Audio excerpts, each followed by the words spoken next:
Hi guys, with the ever-changing world in real estate, I thought I'd just provide an updated video when it comes to bidding at auctions. Now, the first thing I'll always tell all buyers is to do your groundwork, to do the preparation work when it comes to buying properties. Number one, of course, is to do your finances. Just remember, when it comes to auctions, things haven't changed in this regard that you can only bid unconditionally. You simply cannot bid on a subject to finance basis, which I understand not everyone can do, but certainly, even during these times where banks are taking a little bit longer to process loans, it's always advisable to get your finances in check and certainly seek the best information available in that regard.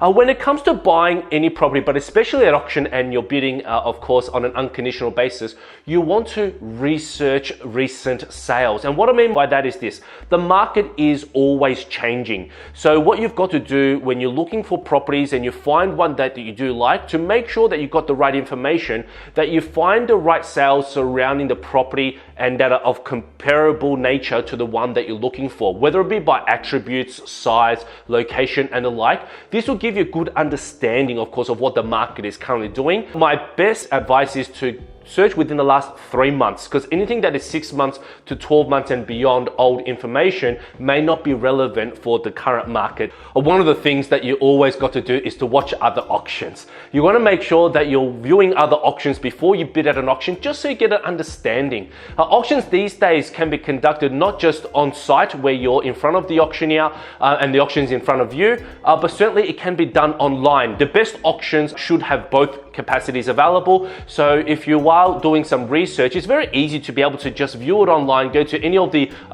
platforms that are out there to view auctions, and if you get an idea of what an auction is like. On that side of it, it gives you ideas on strategies, tactics, what buyers do, how auctioneers operate. And one of the smartest things is this: to look at maybe the auctioneer that you could be, up against on auction day, see some of their other auctions that have done in the past, or maybe watch some of their current auctions before your auctions takes place, so you get an understanding on how they operate and how they do things as well. Because of course some limitations that we do have these days in Victoria, sometimes there's no one that can attend the auctions. I know in other states there's limitations of how many people can attend a property auction. There are registrations required for the people to be in attendance, and of course registrations required for you to bid online as well. My strong suggestion is that if you do like a property, you're interested and you do want to bid at a property, to register early. Not only, of course, if you register early, you'll be the first on the list, so that you'll be potential, of course, on site if you prefer to be on site in front of the actual auctioneer yourself. Or of course, if you register early, the auctioneer, but also to the salesperson involved with the actual campaign, they'll be able to provide you updates ongoingly throughout the campaign in case there were any changes as well. This is really, really good advice and initiative from your part. One of the things that I note from buyers is that they tend to be a little bit tentative and scared when it comes to bidding.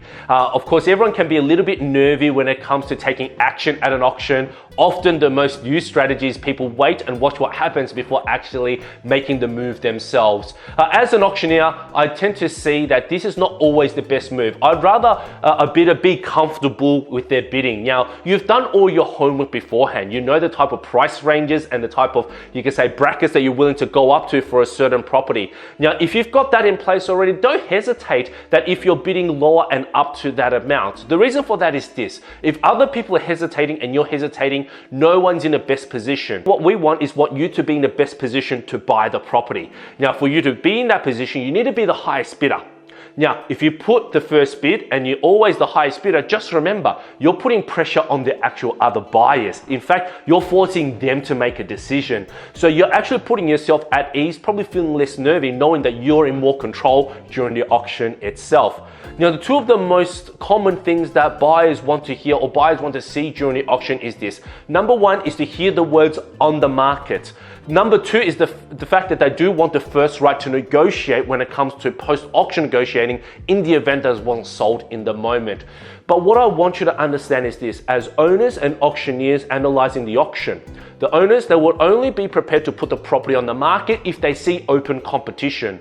What you got to understand, if there is no open competition or there is no bidding activity, the owners are less likely to put the property on the market for you to be able to buy immediately. Now, I do understand that you want to buy as less as possible. However, if you were to feel restricted and everyone else were to be inhibited as well, just note that the owners will feel exactly the same way. It's almost a two-way street. If the owner sees the action from the buyers, they're more likely to put the property on the market a bit earlier. And just remember, being the highest bidder at an auction, even if the property was to pass in, you secure exclusivity when it comes to treating with the agent and the owner and finding out what the owners are looking for. So if that was to be the position you're going to be in, you're going to be in the box seat when it comes to securing the property post-auction. Don't be afraid to ask agents for help. Now, if you're not knowing what to do, you need some advice, how things are going, to speak with the agent that's actually involved with the campaign. They're going to give you the right indications of how the market is going, where the owners are potentially looking at, and certainly during the course of the auction, they can give you tips, live tips during the auction as well, to help you with the endeavor of buying the property. Last but not least is that for an auction, keep an open mind. We all want to buy at wonderful, best value and best price. We all want to buy for as low as possible. But just remember, for that extremely desirable property, for the property that you really want, you've got to keep the open mind that maybe it'll take just that little bit extra for you to be able to secure the property. Remember, good properties, especially in these markets, are very, very hard to come by. Not often do you get to see a similar opportunity to the one that you really love. So if it ends up being the one that you must have or that you really want to have, don't be afraid to stretch just that little bit more. I always tell my buyers that whatever you invest today, just remember, look over the 5, 10 year, 15 year outlook that you're likely going to be residing at the property. That little investment is going to seem very minute to probably the capital gains that you'll experience down the track as well. So folks, I hope all the tips that I've just provided you will assist you with your next auction. If you were to have any questions, feel free to directly reach out to me on all my socials at HarryLee6688.